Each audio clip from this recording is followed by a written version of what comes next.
बातमी मोठी। सैफ अली खान यांच्यावरती चाकू हल्ला झालेला आहे। त्यांच्यावरती लीलावती रुग्णालयामध्ये उपचार सुरू आहेत। अभिनेता सैफ अली खानवर चाकूने हल्ला झालाय। सैफवरती लीलावती रुग्णालयामध्ये उपचार सुरू आहेत। सैफच्या हाताला आणि मानेला गंभीर दुखापत झाल्याची माहिती सध्या समोर येते।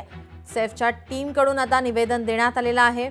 मध्यरात्री सैफवर राहत्या घरी अज्ञाताकडून चाकू हल्ला झालाय। नेमका हा व्यक्ती अज्ञात कोण होता या संदर्भात आता पोलिसांकडून तपास सुरू आहे। सैफच्या टीमकडून या संदर्भात आता निवेदन देण्यात आलं आहे। पोलिसांकडून आता सीसीटीव्ही फुटेजची तपासणी केली जाते। सैफवरती लीलावती रुग्णालयात उपचार सुरू आहे। सध्या त्याची प्रकृती स्थिर आहे, मात्र त्याच्या हाताला आणि मानेला गंभीर जखम झाली आहे। सैफच्या टीमकडून या संदर्भात निवेदन देण्यात आले। सैफच्या टीमच्या चाहत्यांना संयम बाळगण्याचं आवाहन सुद्धा आता करण्यात येत आहे। सैफ अली खानवर चाकूने हल्ला झालाय। त्याच्यावरती लीलावती रुग्णालयामध्ये उपचार सुरू आहेत। सैफच्या टीमकडून आवाहन करण्यात येत आहे, निवेदन देण्यात आलेलं आहे। लीलावती रुग्णालयामध्ये त्याच्यावर उपचार सुरू असल्याचं पोलिसांकडून सांगण्यात येत आहे। पोलीस आता अधिकचा तपास करत आहेत। सैफच्या हाताला आणि मानेला गंभीर दुखापत झाली आहे, जखम झालेली आहे। त्याच्यावरती ऑपरेशन सुद्धा सुरू असल्याची माहिती मिळते। सैफच्या घरामधून तिघांना सध्या आता घेऊन जाण्यात आलेलं आहे। पोलिसांकडून आता त्यांची चौकशी केली जाणार आहे। त्यापैकी एकाला या हल्ल्यादरम्यान दुखापत झाल्याची, जखम झाल्याची माहिती सध्या समोर येते। सैफच्या घरात राहत्या घरी एका अज्ञाताकडून चाकू हल्ला झालाय, ज्यामध्ये एका कर्मचाऱ्याला सुद्धा दुखापत झाल्याची माहिती समोर येते। 3 कर्मचाऱ्यांना या ठिकाणी आता पोलिसांकडून घेऊन जाण्यात आलेला आहे। त्यांची चौकशी आता पोलिसांकडून केली जाणार आहे। या संपूर्ण घडामोडींवरती आपलं लक्ष असेलच। मध्यरात्रीची ही घटना आहे। सैफच्या मानेवर आणि हातावर, पाठीवर हल्ला झालेला आहे, जखम झाली, त्याच्यावरती ऑपरेशन सुरू आहे। आपले प्रतिनिधी स्वप्नील जाधव आपल्या सोबत जोडलेले आहेत। स्वप्नील, आत्ताच मिळालेल्या माहितीनुसार सैफ अली खानचे जे कर्मचारी होते घरातले, त्यांना आता पोलिसांनी नेलेले आहे। त्यांची चौकशी होणार आहे। त्यापैकी एकाला सुद्धा या हल्ल्यामध्ये तो जखमी झाल्याची माहिती मिळते।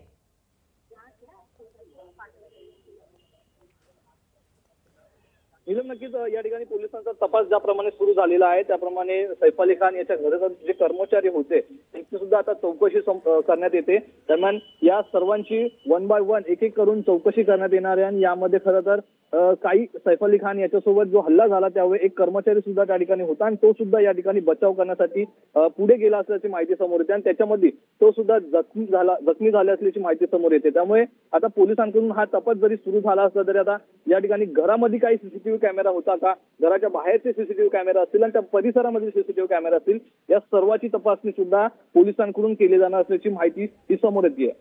स्वप्नील, आपण पाहिलं तर सैफ अली खान, करीना कपूर खान यांचा मोठा चाहता वर्ग आहे आणि अशा वेळेस हा हल्ला होणं त्यांच्या चाहत्यांना अगदी दुःखद झाल्यासारखं आहे किंवा तीव्रता सुद्धा या ठिकाणी पसरू शकते। अशा वेळेस आता सैफ अली खानच्या टीमकडून त्यांना आवाहन करण्यात येते, शांतता बाळगण्याचं आवाहन करण्यात येते। नक्कीच सैफ अली खान आणि करीना कपूर यांचा चाहता वर्ग फार मोठा आहे। त्यामुळे या चाहत्यांमध्ये सुद्धा ही बातमी वाऱ्याच्या वेगाने पसरलेली आहे। त्यांच्यामध्ये सुद्धा एक खळबळ माजलेली आहे। त्यामुळे सर्वांना शांत राहण्याचं आव्हान हे सैफ अली खानच्या टीमकडून करण्यात आलेलं आहे। तसंच सैफ अली खान याची प्रकृती सध्या स्थिर असल्याची सुद्धा माहिती आहे ती या चाहता वर्गाला देण्यात आलेली आहे। त्यामुळे कोणतंही टोकाचं पाऊल या चाहता वर्गाकडून उचललं जाऊ नये अशाप्रमाणे एकंदरीत काळजी आहे, खबरदारी आहे ही ती सैफ अली खान यांच्या टीमकडून घेण्यात येते। नीलम, स्वप्नील, आपण जर माहिती आपल्याला मिळालेली आहे त्या संदर्भातील की जो अज्ञात होता तो सैफ अली खानच्या मुलांच्या रूममध्ये गेला, त्या ठिकाणी जी नॅनी होती जी त्या मुलांचा सांभाळ करते त्यांच्यासोबत काही बाचाबाची झाली आणि मुलांना वाचवण्यात सैफ अली खान तिथे आले आणि त्यानंतर हा चाकू हल्ला, हा प्रतिहल्ला या ठिकाणी झाल्याची माहिती मिळते। नक्कीच नीलम, या ठिकाणी सैफ अली खानच्या घरामध्ये हा हल्ला झाला। खरं तर मध्यरात्री 3:30ची वेळ होती, 3-3:30 वाजता त्याच्यावरती हल्ला झाला। यावेळेला खरं तर बचाव करताना सैफ अली खानवरती 6 जखमा झाल्या, 2 जखमा या खोलवरती असल्याच्या माहिती समोर येते आणि एक जखम त्याच्या मणक्याच्या जवळ असल्याची माहिती समोर आली। त्यामुळे यामध्ये कॉस्मेटिक सर्जरी सुद्धा करण्यात येणार असल्याची माहिती आहे ती समोर येते। त्यामुळे एकूण सैफ अली खान यांच्यावरती लवकरच ही शस्त्रक्रिया करण्यात येणार असून याचे कोणतंही नुकसान किती असेल आणि कशाप्रमाणे ही जखम किती लवकर बरी होईल आणि याच्यामध्ये त्याला काही गंभीर दुखापत आहे का या संदर्भातील माहिती आहे ती सुद्धा हॉस्पिटल प्रशासनाकडून देण्यात आलेली आहे। त्यामुळे सैफ अली खान यांच्यावरती या लीलावती रुग्णालयामधील जी काही बेस्ट टीम आहे ती उपचार करत आहे। त्यामुळे एकूणच या ठिकाणी काळजी न करण्याचं आव्हान हे सुद्धा केलं जातंय। नीलम, स्वप्नील, या ठिकाणी मिळालेल्या माहितीनुसार सुप्रिया सुळे यांनी करीना कपूर खान यांच्यासोबत फोनवरून चर्चा केलेली आहे, त्यांच्याकडून या संपूर्ण घटनेची माहिती त्यांनी जाणून घेतली आहे। नक्कीच सुप्रिया सुळे यांनी सैफ अली खान यांच्या कुटुंबियाशी फोनवरून संवाद साधलेला आहे। या संदर्भातील माहिती सुप्रिया सुळे यांनी सुद्धा घेतलेली आहे। यानंतर काही राजकीय व्यक्ती, राजकीय प्रतिनिधी सुद्धा सैफ अली खान यांच्या घरच्यांशी फोनवरून संपर्क साधत आहेत। राज्याची की क्या मंशा थी, क्या वो चोरी के बहाने से आया था या इसके पीछे और कुछ कारण थे, किसी को भी बख्शा नहीं जाएगा।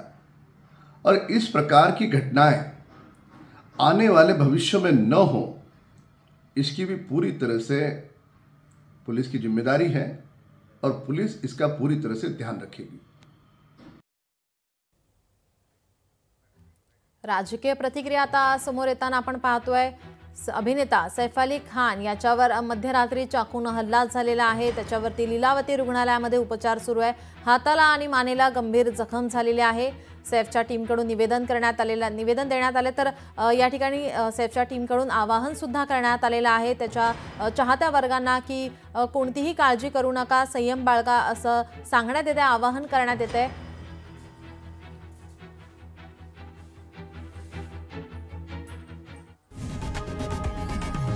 लोकशाही मराठी ऐका, पहा, जागरूक रहा।